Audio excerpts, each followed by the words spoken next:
Evangelho comentado de hoje, nós vamos trazer do Evangelho segundo o Espiritismo a ingratidão dos filhos e os laços de família, do qual nós encontramos no capítulo 14, como já o dissemos, do Evangelho segundo o Espiritismo. Juntamente com Daniel, procuraremos trazer em palavras simples, para que possamos melhor compreender os ensinos de Jesus, que este é um deles. Daniel, qual a causa da ingratidão no coração do homem?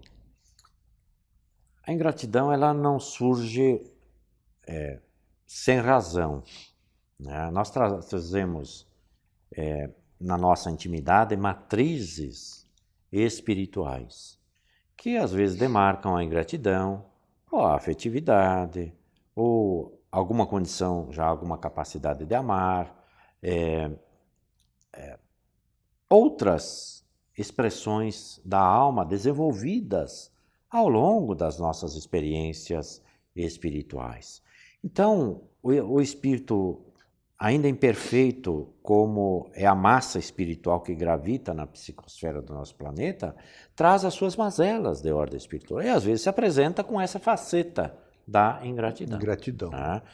Muitas vezes a ingratidão ela é direcionada, né, para esta ou aquela pessoa, mas às vezes se apresenta com uma característica de ordem espiritual, como é o egoísmo, né, e outras tantas mazelas que a criatura se expressa na sua conduta, na sua trajetória como espírito imortal. Então, a ingratidão ela tem suas raízes no espírito, mas pode ter uma causa específica, né? Pode se apresentar a ingratidão em função, por exemplo, estamos tratando aqui dos pais, em relação ao pai ou em relação à mãe, ou às vezes em relação ao próprio lar.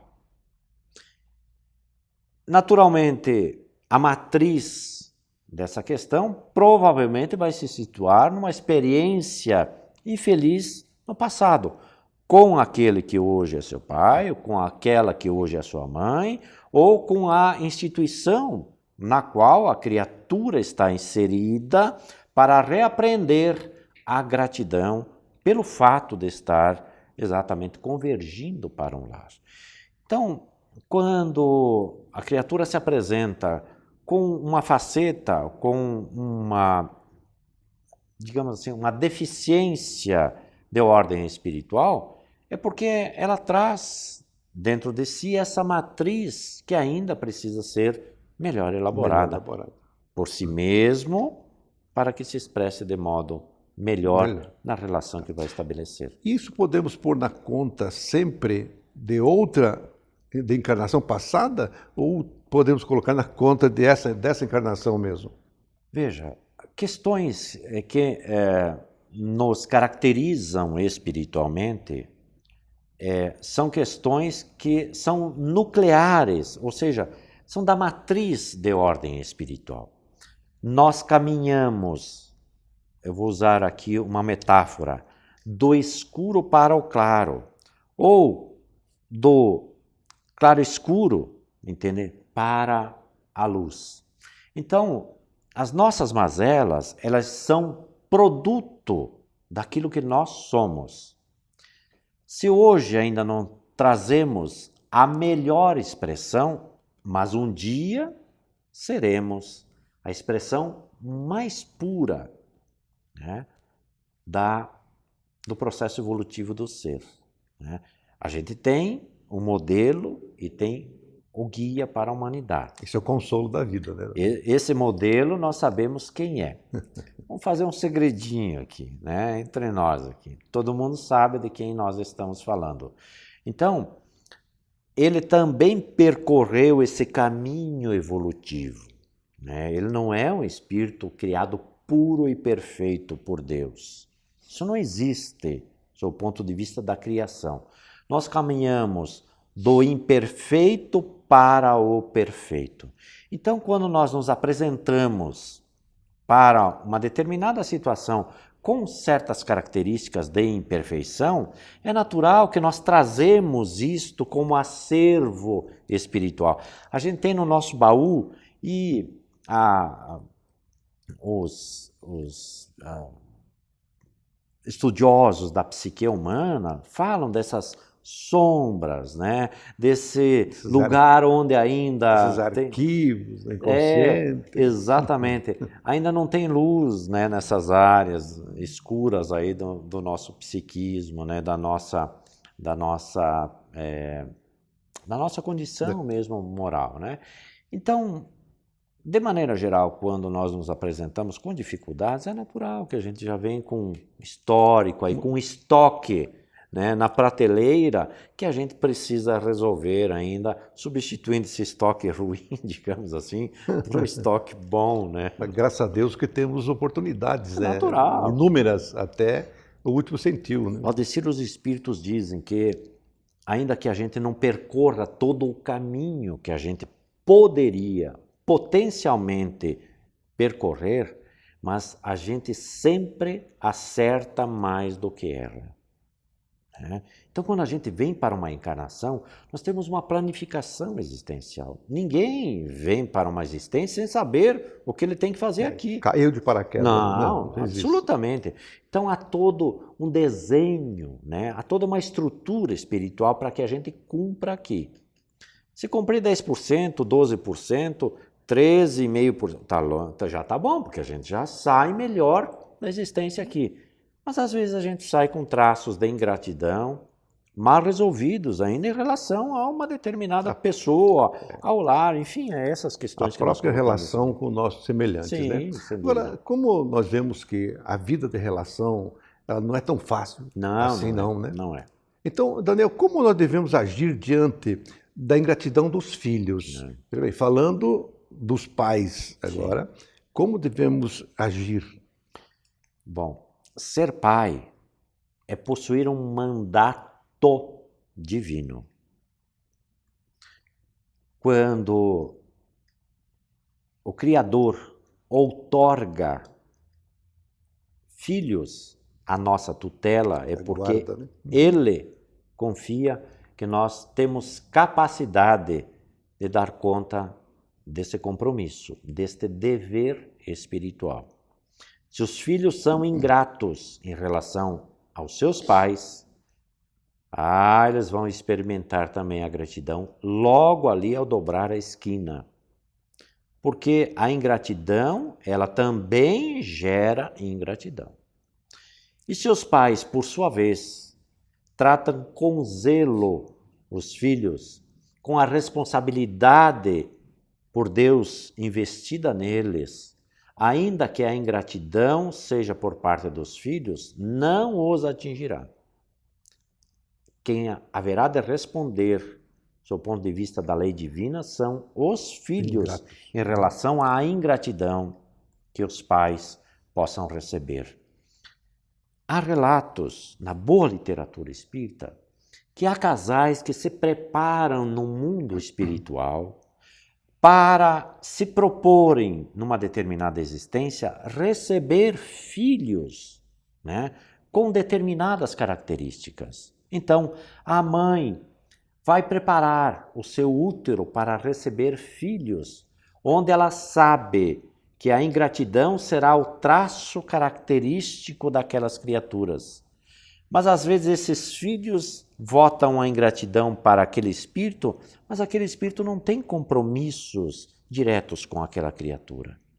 Ele não é atingido necessariamente pela ingratidão dos filhos. Contudo, os filhos estão desperdiçando a oportunidade generosa que o Senhor da vida lhes está concedendo para emprestar-lhes um lar onde eles possam desenvolver, passando da ingratidão para a gratidão. A gente aprende se quiser, contudo, às vezes, a dor é a grande educadora das nossas almas.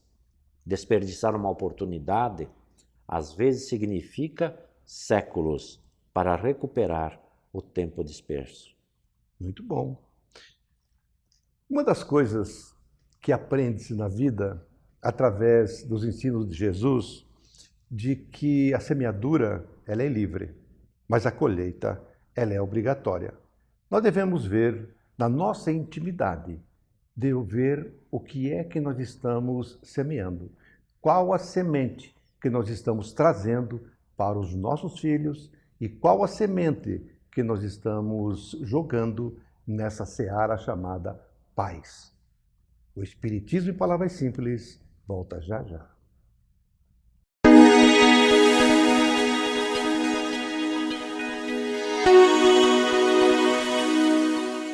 Caros amigos, irmãos, nosso fraternal abraço, nossa alegria de estarmos juntos mais uma vez. Neste quadro em que nós falamos de consolações, chamado O Consolador, nós buscamos sempre enfatizar a pedagogia de Jesus em nossas vidas, porque Ele é a encarnação, digamos assim, das virtudes que um homem pode desejar conquistar. E Jesus demonstrou em sua vivência para nós a maneira de nos portarmos, a maneira de nós nos relacionarmos com o outro.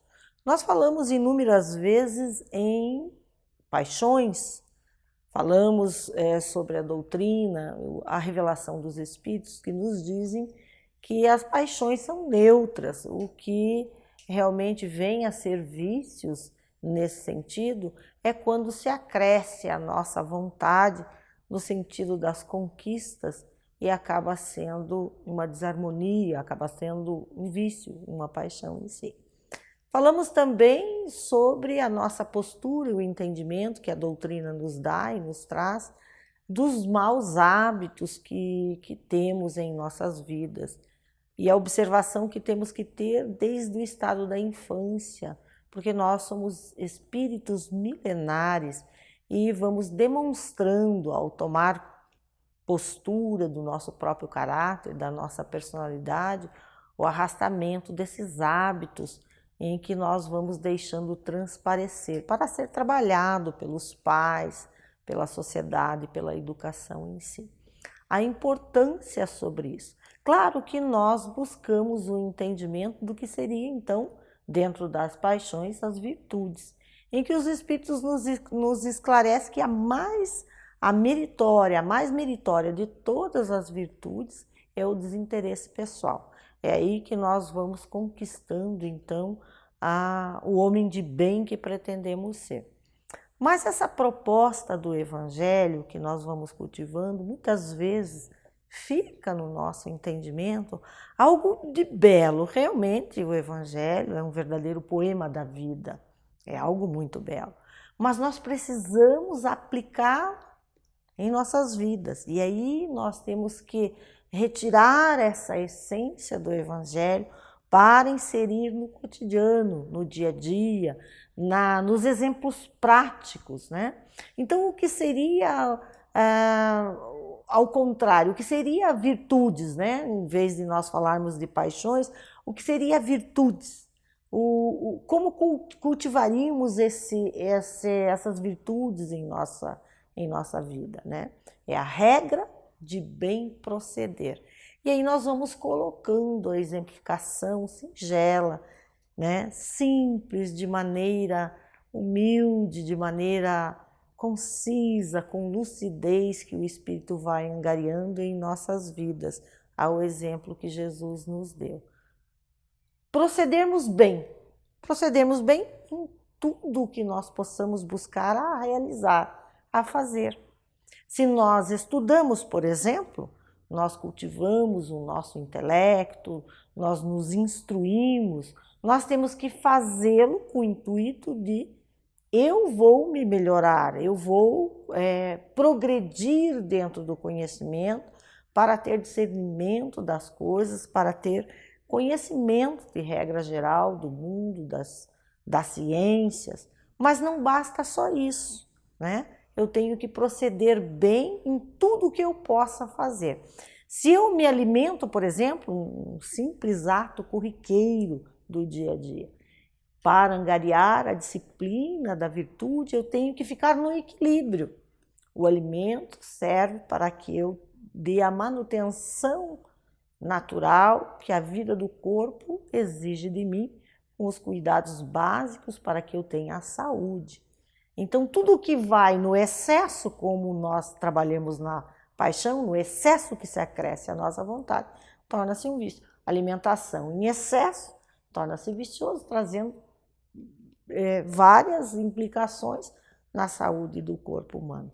Se eu vou realizar um trabalho, se eu recebo, né, o meu salário para realizar um trabalho, independente do pagamento dessa realização, eu devo procurar realizá-lo de forma melhor, procurar o bem que eu posso fazer dentro de qualquer realização, a fim de que eu cultive as virtudes em minha vida. Então a gente vai trazendo o Evangelho do Cristo para ir compreendendo no nosso dia a dia o que é que nós podemos fazer nesse sentido da realização humana para bem proceder. A maneira que eu, por exemplo, escuto o outro, a maneira que eu dispenso o meu tempo, o meu entendimento, a minha compaixão, muitas vezes, a maneira que eu me calo para proporcionar ao outro que ele expresse os seus sentimentos,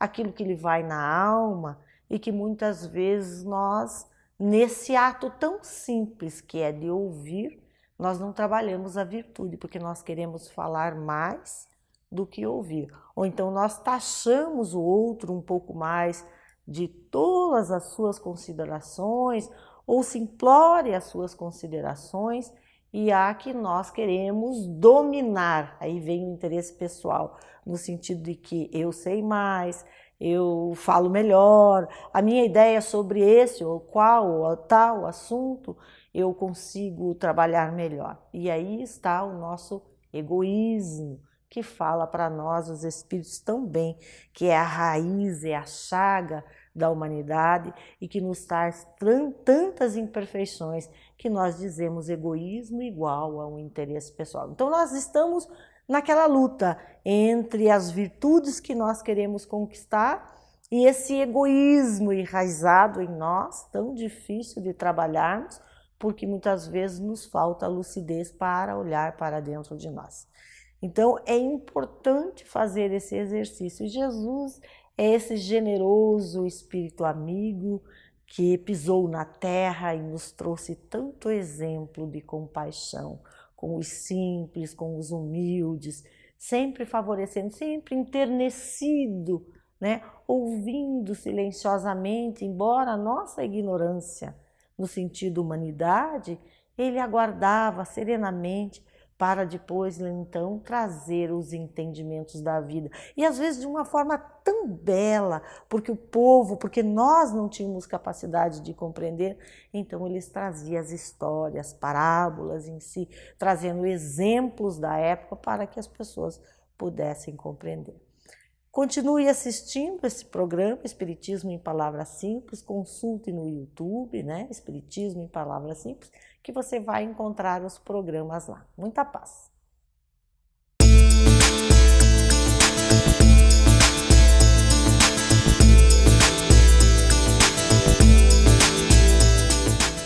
Prezados amigos, no quadro de hoje, no entorno da mediunidade, eu retomo o assunto, o tema importante do estudo da mediunidade, assunto que eu já tenho falado.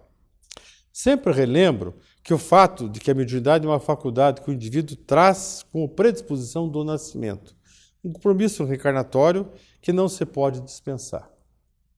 Essa predisposição é inata, não se adquire como bem se queira, tal qual os músculos, né, que se fabricam nas academias com ou sem as tóxicas substâncias anabolizantes. A mediunidade você não fabrica, você traz ela.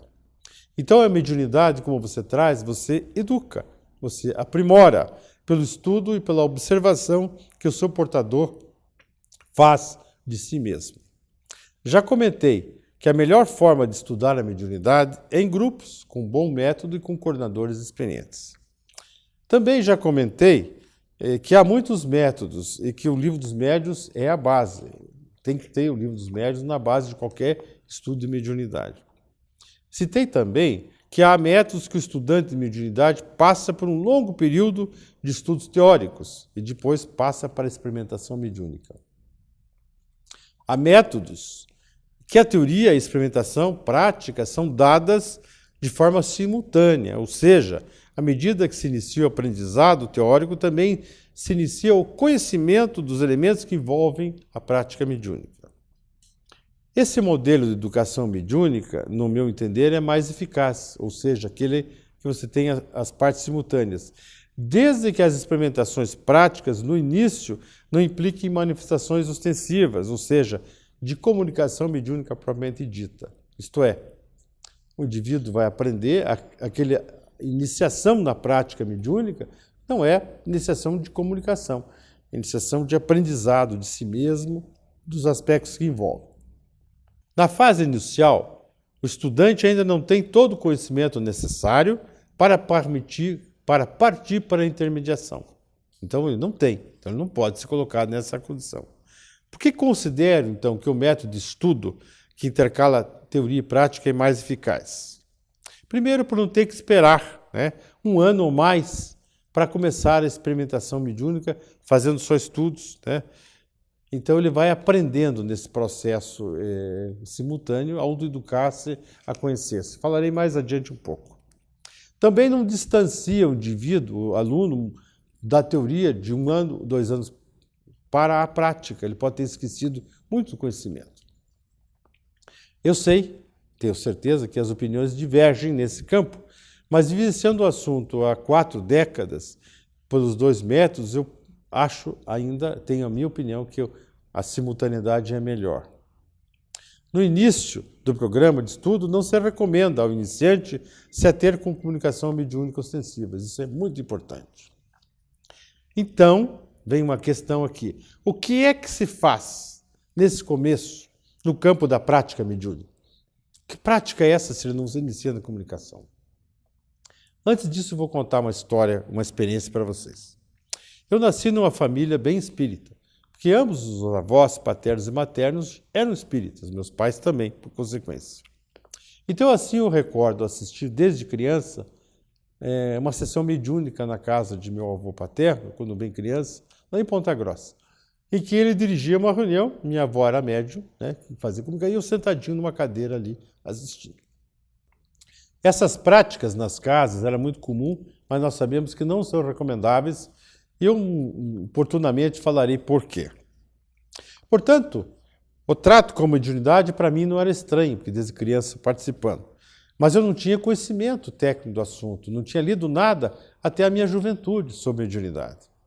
Então, certa feita, aos meus 20 anos, eu estava em serviço militar como aspirante do Exército na cidade da Lapa e falei a um subtenente que era espírita. Ele sorriu para mim, e disse também que era, e me convidou para ir em um trabalho em sua casa. Assenti o convite e lá compareci.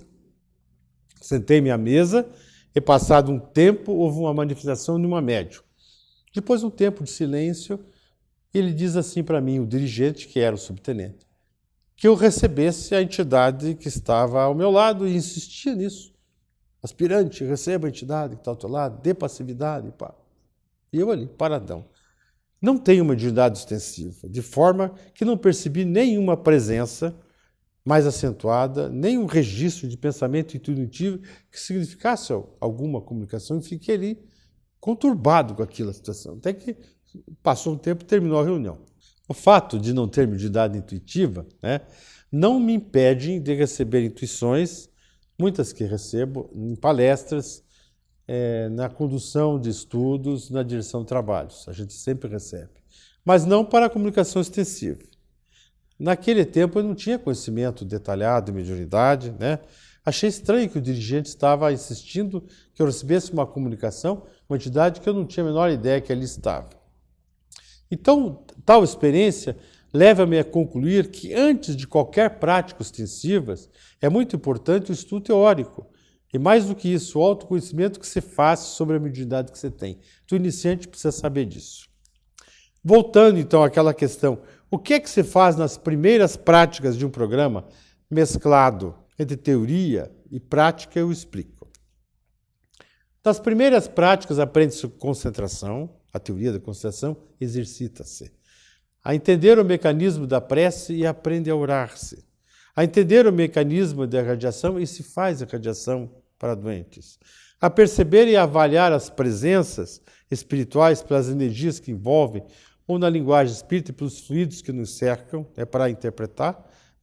A entender o mecanismo do passe, fazer a aplicação do passe, e assim por diante. São todas as experiências que fazem com que o indivíduo comece a conhecer-se, o seu potencial, a conhecer a sua capacidade antes de ir em busca da intermediação, se é que ele tem essa capacidade.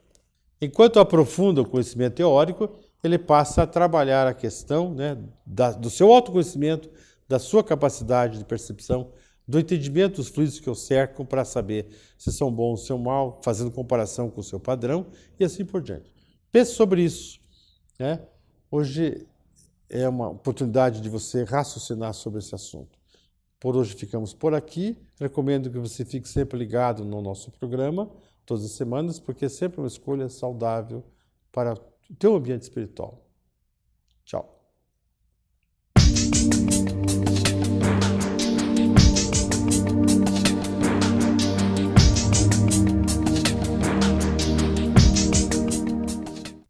Olá, amigos. Este é o quadro A Vida em Pauta. Hoje vamos falar um pouquinho de planejamento. Planejamento de vida. Não sei se você já ouviu falar que as empresas, por exemplo, fazem planejamento estratégico. Elas definem que rumo elas querem dar, aonde elas querem chegar. E neste planejamento estratégico das empresas, elas trazem, por exemplo, qual é a missão da empresa, qual é o sonho da empresa, onde a empresa quer chegar, quais os objetivos para atingir aonde ela deseja chegar, para atingir aquela missão que ela considera como importante no contexto social onde ela está inserida. Quais as metas para atingir os objetivos maiores, quais os prazos. E aí eu pergunto, será que nós podemos fazer um planejamento para as nossas vidas da mesma forma que as empresas fazem? Eu entendo que nós não só podemos, mas devemos fazer um planejamento de vida. Não estamos na vida jogados. Estamos aqui com algumas finalidades colocadas por Deus. Estamos aqui com o objetivo do nosso progresso, de caminharmos na direção, temos falado em outros programas, na direção da nossa felicidade, na direção da perfeição, como nos assevera Jesus. Sede perfeitos como vosso Pai Celestial é. Estamos aqui com essa finalidade. Então precisamos estabelecer um planejamento de vida, aproveitar esta oportunidade, esse tempo precioso que Deus ofereceu para estarmos encarnados na Terra. Então, a primeira questão a pensarmos é aonde queremos chegar e aonde podemos chegar. Ou seja, entender qual é o nosso destino. Estudando Jesus, estudando Kardec e refletindo sobre a vida, nosso destino, o único determinismo que encontramos é chegarmos à perfeição, ou enfim, chegarmos ao reino dos céus. Mas o reino dos céus não está fora de nós, não é um local que nós vamos procurar e encontrar, não é um local, um planeta que os astrônomos vão encontrar, não é um local que uma nave saída, uma sonda saída da Terra irá procurar e encontrar no universo. O reino dos céus é dentro de nós. Ele está no nosso meio e depende das nossas conquistas. Então precisamos estabelecer uma missão para a nossa vida neste planejamento estratégico, nosso sonho. Todos nós sonhamos com a felicidade, ou não? Todos sonhamos com a felicidade, sem exceção, sonhamos com a felicidade. A felicidade só é possível para aquele que conquista a perfeição, conquista aquilo que eu costumo chamar de doutorado na arte de amar. Então, se vamos fazer um planejamento estratégico, o nosso sonho de vida é felicidade. Agora, para chegar à felicidade, que objetivos vamos estabelecer? Já que estamos fazendo um planejamento estratégico, temos que definir quais são os nossos objetivos. Se para chegar à felicidade é necessária a perfeição, temos que estabelecer objetivos que travem lutas contra as nossas imperfeições. Então temos que vencer as nossas imperfeições. Esse é o objetivo maior, vencer a nós mesmos. E talvez o mais difícil e que exija mais coragem, porque olhar para nós e perceber as nossas imperfeições e travar uma luta contra elas realmente precisa muita coragem. Para um outro objetivo que devemos estabelecer é buscar o desenvolvimento intelectual e moral, porque é através deste progresso intelectual e moral que nós vamos poder olhar para nós mesmos e fazermos as escolhas apropriadas de tal forma que a gente rume na direção do nosso sonho de felicidade. Então precisamos estabelecer objetivos nesta direção, vencer as nossas imperfeições. Para isso precisamos desenvolver inteligência e sentimento, porque é através do desenvolvimento da inteligência e do sentimento que nós vamos fazer as escolhas mais apropriadas, discernir. Porque quem discerne é a inteligência, quem faz escolhas é a inteligência. Mas o que discernir, como modificar, que melhorar, aí nós precisamos dos valores do coração, os valores morais. Então, objetivos que devemos ter na vida: vencer as nossas imperfeições, desenvolvendo principalmente inteligência e valores morais. A partir daí, podemos desdobrar esses objetivos em metas. Quais são as nossas metas? Se temos que desenvolver inteligência e valores morais, a primeira meta a ser buscada é a meta de buscar o conhecimento. Em diversas áreas, o conhecimento na ciência humana, que desenvolve a inteligência, e o conhecimento nos valores morais, que desenvolve os sentimentos. Portanto, a busca do conhecimento é uma meta que devemos estabelecer permanentemente em nossas vidas. O conhecimento é ilimitado. Portanto, temos que estar permanentemente buscando esse conhecimento. Desenvolver o entendimento mais profundo sobre a vida, sobre nós mesmos e assim por diante. E muitas vezes eu costumava dizer, há algum tempo atrás, que se nós passarmos 1 minuto de vida sem aprender alguma coisa, perdemos 1 minuto de vida. A vida é para ser aproveitada nesta direção. Então, a meta de buscar conhecimento é uma delas que devemos conquistar e estabelecer como permanente em nossas vidas, o tempo todo, buscarmos estar desenvolvendo os valores da inteligência e os valores do coração. Outras metas que podemos estabelecer são as metas ligadas a combater as nossas imperfeições, que é um dos objetivos estabelecidos no nosso planejamento estratégico. Portanto, combater as nossas imperfeições é estabelecer metas de conquista das virtudes.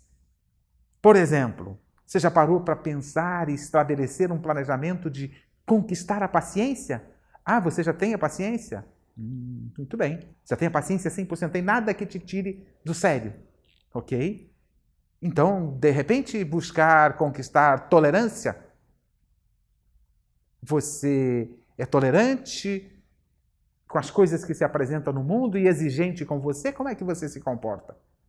Então, travar uma luta contra as imperfeições é buscar a conquista das virtudes. Então, trabalhar em nós as virtudes. Já conquistamos as virtudes? Como é que anda a nossa conquista na direção de estabelecermos valores do coração? Conquistar as virtudes é colocar em nossos corações os valores morais. É estabelecer o reino de Deus em nossos corações. É ali que ele deve ser estabelecido. Então, as nossas metas já estão nessa direção? É difícil fazer um planejamento estratégico, você não sabe fazer? Procura refletir um pouquinho, procura auxílio, procura se instruir, que fica fácil de estabelecer. Uma base para começarmos a mudar os nossos comportamentos, por exemplo, é estabelecer metas de pararmos de reclamar. Porque enquanto paramos de reclamar, não olhamos para nós, não olhamos para aquilo que a gente tem que mudar, porque passamos a vida reclamando das dificuldades, das experiências que se apresentam em nosso dia a dia. Enquanto estamos reclamando, perdemos a oportunidade de aprender com as experiências. Todas as experiências que vivemos têm uma finalidade: aprendizado. Não é punição, não é castigo divino, é apenas lições que precisamos aprender. E se passamos a reclamar, você reclama? Ou não? Aí eu faço uma sugestão. Quem acha que não reclama, e até para quem reclama e quer mudar, leia o livro Pare de Reclamar e Concentre-se nas Coisas Boas, de Will Bowen. E já na introdução, o autor propõe, se você acha que não reclama, leia o livro, depois você fala comigo. Porque todos nós passamos maior parte da nossa vida a reclamar dos problemas, das experiências, e perdemos a oportunidade de aprender com estas experiências. Então, o primeiro passo, talvez, para todos nós, seja olhar para a vida, para as questões e procurar tirar as lições necessárias que ela encerra, ao invés de ficarmos reclamando. A reclamação não resolve problema nenhum. E nos tira tempo, e às vezes nos tira do foco de buscarmos a solução. Então, fica a sugestão: buscarmos a nossa transformação, buscarmos estabelecer metas na vida. Um deles é parar de reclamar. E dizem os entendidos da psique que tudo aquilo que você pratica 21 dias consecutivos vira hábito. Então vamos exercitar pelo menos a reclamar, parar de reclamar por 21 dias consecutivos. Você já vai ver que a sua vida melhorará bastante. Aí sobrará tempo para você ir atrás das outras virtudes, paciência, tolerância, benevolência e assim por diante. Mas é preciso 21 dias, é preciso uma outra coisa do planejamento estratégico: estabelecer prazos.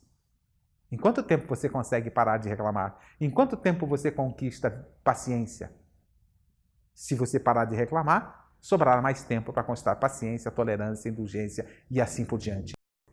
Continue assistindo o nosso programa Espiritismo em Palavras Simples.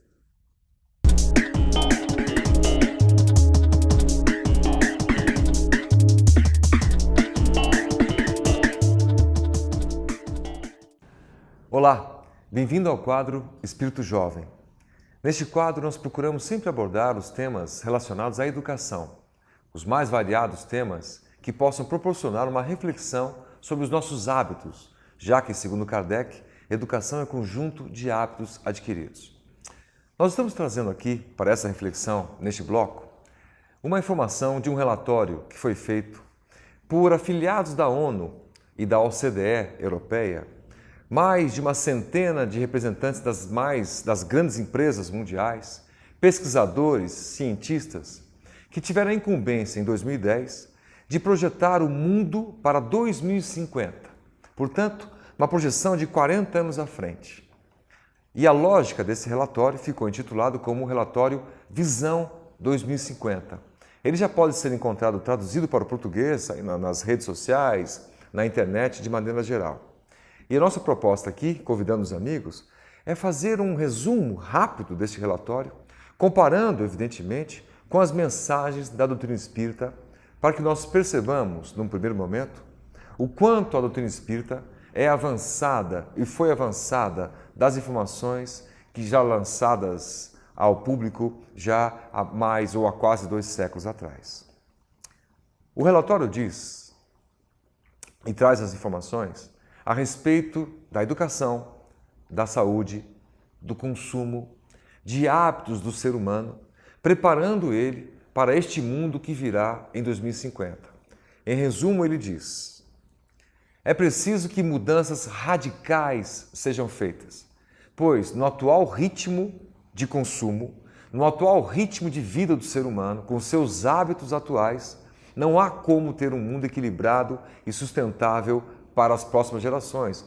E quando falamos próximas gerações, estamos falando daqui 40 anos. É rápido. Nossos filhos viverão esse ambiente. Nós viveremos esse ambiente.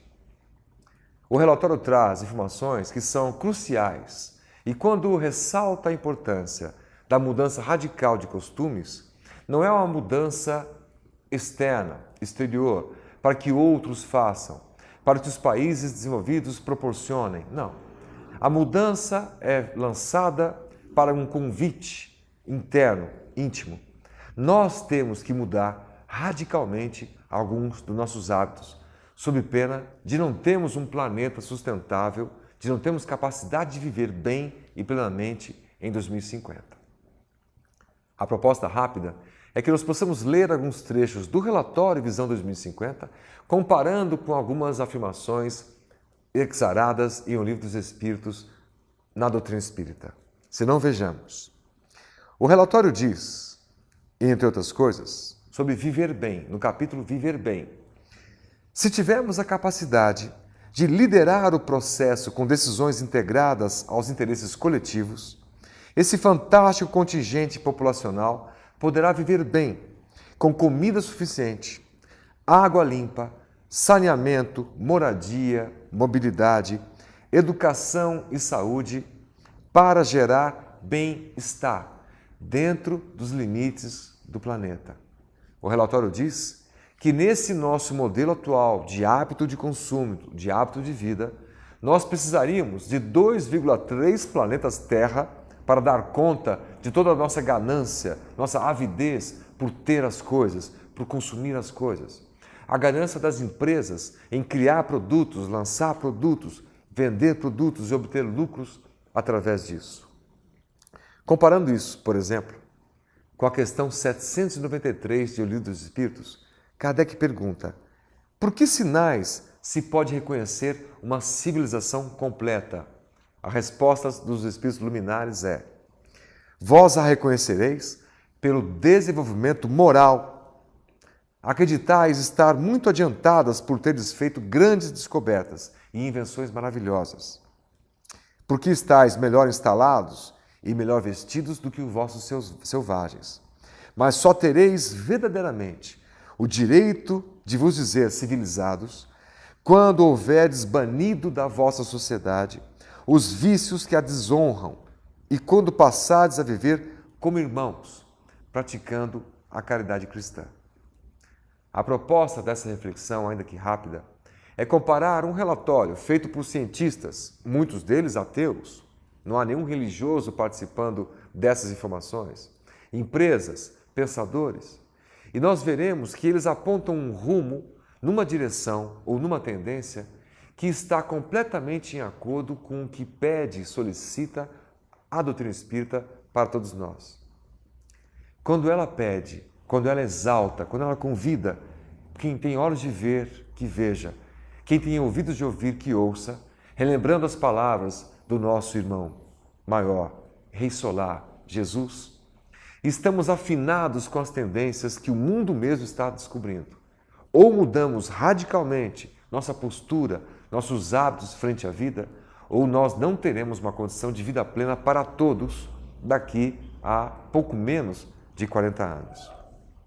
O relatório fala sobre uma nova sociedade, dizendo: ajudar a construir uma nova sociedade rumo às novas tendências de sustentabilidade, trabalhando conjuntamente todos, líderes políticos, sociais, nesse objetivo, o que significará novas parcerias entre empresas, governos e sociedade civil. E nós comparamos isso com informações da doutrina espírita. E aprendemos lá na questão 780, quando Kardec pergunta sobre como é que o progresso intelectual pode engendrar, proporcionar o progresso moral. E a resposta dos Espíritos Luminares é: fazendo com que ambos possam ser distinguidos. A inteligência, ela é capaz de distinguir entre o bem e o mal. E quando nós temos essa noção e optamos pelo caminho do bem, nós então alavancamos o progresso moral. Isso está de acordo com esses pensadores, dizendo que o mundo precisa ser mais equilibrado, mais co-irmão. As parcerias têm que ser feitas visando o bem coletivo, o bem de todos e não o bem individual. Vejamos, meus amigos, que são informações, repetimos, que o mundo da academia, o mundo acadêmico, o mundo científico, o mundo empresarial dos negócios já reconhece, em sua maioria e com grande força, que é preciso que nós entabulemos mudanças radicais em nossas vidas. E a doutrina espírita pede para o espírita e conceitua Kardec como sendo verdadeiro espírita, se reconhece pela sua transformação moral e pelos esforços em que ele faz e empreende para dominar suas más inclinações. O relatório trata também da questão do consumo, dizendo que o desejo por produtos e serviços que melhorem a vida é universal. Todos nós queremos mais produtos e serviços, mais qualidade. As pessoas só mudarão seus estilos de vida por algo melhor. Os produtos e serviços deverão satisfazer, portanto, dois conjuntos de necessidades. serem sustentáveis, não agredirem o meio ambiente, não agredirem a cadeia de valor, os funcionários sendo bem tratados, os funcionários de toda a cadeia de valor, até as primeiras instâncias, nos países mais simples, todos eles vivendo de maneira equilibrada, com preço justo, com comércio justo e mesmo assim com produtos que sejam tecnologicamente mais avançados. E nós entendemos na doutrina espírita, na questão 715 e 716, Kardec pergunta: a natureza não traçou o limite do necessário em nossa própria organização? Os espíritos respondem: sim, mas o homem é insaciável. A natureza traçou limites de suas necessidades na sua organização. Mas os vícios alteraram a constituição e criaram para ele necessidades artificiais. Kardec retorna a pergunta sobre o supérfluo e necessário, e os espíritos nos ensinam que nós devemos viver com o necessário, de maneira simples. Isso não quer dizer que sejamos contra os avanços que são necessários, são úteis para uma nova sociedade, mas é um chamado para que mudemos de atitude, que nós valorizemos empresas e marcas que respeitem seus funcionários, que respeitem suas comunidades, que respeitem o meio ambiente. E assim nós vamos engendrando um mundo melhor. A pouco e pouco, vamos melhorando a nossa conduta íntima.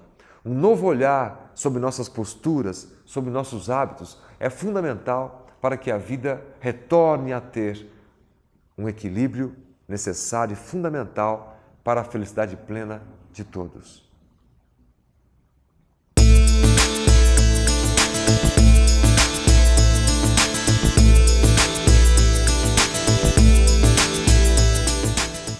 Num dos programas anteriores, nós falamos, o tanto quanto nos foi possível, a respeito da promessa de Jesus, do Consolador, e lembramos que ele nos disse que o Consolador ficaria eternamente conosco. E mais uma vez repisamos a necessidade de não aceitarmos o dogma do retorno físico de Jesus, porque o que fica eternamente conosco não é um corpo físico. Por mais celestial que seja o Cristo, por mais divina que seja a sua origem, ele não ficaria conosco em corpo físico, como não ficou à época em que ele nos visitou. Só um corpo de doutrina, que nós dissemos ser o Espiritismo, porque o Espiritismo responde a todas as questões, a todos os enigmas humanos. Falamos da bússola de luz que o Espiritismo representa para os nossos corações. Lembram-se, eu dei o exemplo daquela pessoa perdida no oceano, que não tinha mais o que fazer, e ainda brincamos dizendo, que, figuradamente, obviamente, que um anjo aparece e oferece uma mansão confortável, um carro de luxo, roupas, dinheiro e tantas outras coisas, e uma bússola. E nós perguntamos a você, querido amigo, querido irmão, irmã, telespectador, telespectadora, o que é que você escolheria? É claro que escolheria a bússola. Por quê? Porque os bens materiais de nada adiantariam, já que você iria morrer. O que poderia propiciar a salvação da sua vida seria a bússola. E eu, então, associei à doutrina espírita essa bússola de luz, nesse mar de misérias que nós vivemos, nesse oceano de angústias, de crime, de violência, de agressividade, de corrupção, de egoísmo e tantas outras coisas mais. A doutrina espírita passa a ser essa bússola de luz que nos aponta a direção, nos mostra o caminho correto que nós devemos caminhar para a nossa salvação, para que a gente possa chegar aonde a gente deseja para obter essa alegria, essa felicidade, essa paz que tanto nós desejamos. Falamos dos desatinos que ocorreram após o Cristo, inclusive, como lembrou Lucas no capítulo 2, que Jesus, o Cristo, seria alvo de contradição. E nós mostramos, ao longo da história, esse conjunto fatídico de contradições, de 35, a perseguição na Judéia, 58 lá em Roma, e assim foi em 325, com o surgimento dos primeiros dogmas de imposição psicológica. Falamos das guerras chamadas santas, que não tem nada de santa, as cruzadas, que derramaram muito sangue em vários territórios, como nós sabemos, no norte da África, na Europa, no Oriente Médio e lá na Ásia, desnecessariamente, comprometendo a beleza do cristianismo. E foi isso que fez com que a sociedade, aos poucos, fosse se materializando. Me lembro que quando nós encerramos o outro programa, nós estávamos exatamente falando do iluminismo, desse processo que nunca mais aconteceu na Europa e nem na França. E Jesus escolheu a França por quê? Porque a França era o centro da cultura, da ciência, da tecnologia daquele período. Portanto, não havia país melhor para que a doutrina espírita surgisse que não fosse a França. Por quê? Porque a França teria condições de dar todos os elementos necessários para que a doutrina espírita viesse e fincasse raízes. Não fosse uma doutrina natimorta que não nascesse e morresse logo imediatamente. Não, veio para ficar, como aí hoje se confirma, com mais de 150 anos de existência. Veio para ficar porque está no mundo em nome de Jesus. E nós mostramos que o iluminismo foi esse processo que trouxe grandes mentes, grandes nomes, grandes celebrações. Eu falei de Jean-Jacques Rousseau, de Voltaire, de Montesquieu, de Diderot, que foram, entre muitos outros, os grandes heróis da alma que vieram romper com as algemas da ignorância, do fanatismo e tantas outras coisas mais. Resultado, esse esforço que se deu, mormente no século XVII, XVIII, funcionou como uma espécie de adubo espiritual. Adubou o solo da Europa e, em particular, da França, para que se desse o advento do espiritismo, exatamente ali, nessa França que nós, repetimos, foi escolhida por Jesus para ser o berço de luz, o berço de ouro da nova doutrina. E eu, sempre que posso, lembro que quando, em 1415, João Hus, o digno reitor da Universidade de Praga, foi queimado publicamente, simplesmente porque queria a liberdade para as práticas religiosas, com a simplicidade que o Cristo nos trouxe, ele queria que o Evangelho estivesse ao alcance de todos. Por isso, em que pese ele ser um sacerdote, em que pese ele ser uma cultura, uma expressão da mais elevada intelectualidade, ele foi queimado vergonhosamente em praça pública. Mas a justiça de Deus funciona com uma beleza que somente agora nós estamos conseguindo compreender. Por quê? Porque Jesus chamou João Hus para voltar ao mundo na condição de Allan Kardec. E isso reproduz muito bem a profecia que o próprio Hus fez. Por quê? Porque Hus, em tcheco, quer dizer pato. E quando ele estava sendo queimado vivo, ele disse: hoje vocês queimam o pato, mas vai chegar o dia que as vossas labaredas criminosas de insânia não vão alcançar o cisne de luz que está por chegar, que é exatamente o cisne da doutrina, esse pássaro de luz que representa a beleza celestial e divina da nossa doutrina. E realmente, então, nasceria a 3 de outubro de 1804, ali no interior da França, em Lyon, esse ser luminoso que receberia na pia batismal da Catedral de Saint-Denis de Le Croix-Rousse o nome de Hippolyte Léon Denisard Rivail, que seria mais tarde, como nós sabemos, o nosso Allan Kardec. E vejam como tudo estava adrede, particularmente preparado para o seu desenvolvimento junto às necessidades do mundo. Em 1815, ele tinha apenas 11 aninhos. O pai o levou para estudar em Verdun, na Suíça, com nada mais, nada menos, com o fundador da pedagogia moderna, né? O Pestalozzi, ou mais, Jean-Henri Pestalozzi. Ele volta para a França com apenas 20 anos de idade, já preocupado em servir a sociedade francesa, no seu espírito missionário, no seu espírito idealista. E ele lança o seu primeiro livro, o curso prático e teórico de aritmética. Vejam, naquele período a juventude francesa já estava atormentada de desafios, porque o desequilíbrio sexual, o uso desvairado da bebida já estavam perturbando a sociedade. E ele se mantinha afastado de todas essas tentações, colocava a sua cabeça iluminada sob os travesseiros dos seus sonhos para bem servir a sociedade humana. E em 1828, com 24 anos, ele lançou o Plano de Melhoria da Educação em França. Foi um trabalho tão bonito em que ele exalta a importância do professor, a necessidade de qualificação e tantas outras coisas mais, como os bons salários, para que a sociedade pudesse se recuperar. E ele fez isso com uma prodigalidade. Em 1831 ele recebeu o prêmio de honra ao mérito da Academia de Arras. Em 1832 ele casou-se com Amélie Bonnet, a professorinha, literata, poetisa. Em 1848 explodem os fenômenos em Heidelberg e depois se transfere para a França, no formato de outros processos mediúnicos. Em 1855, ele conhece pela primeira vez a intensidade, a beleza desses fenômenos na casa de uma dama da sociedade parisiense, a Madame Pleine-Maison. E foi a partir daí que ele então resolveu entregar-se de corpo e alma à codificação, como nós dissemos, mas que quer dizer a organização dessa nova doutrina. Porque, como Jesus disse, a doutrina viria como consolador para explicar, acrescentar e lembrar. Mas isso não se faz só do ponto de vista teórico. Era preciso que esse conjunto, essas três vertentes, organizadamente, pudessem ser devidamente explicadas para serem plenamente aceitas e não serem contestadas. Foi exatamente isso que o nobre professor Hippolyte Léon Denis Rivail fez e que depois ele se autossustentaria na prática religiosa do Espiritismo com o nome, com o pseudônimo de Allan Kardec.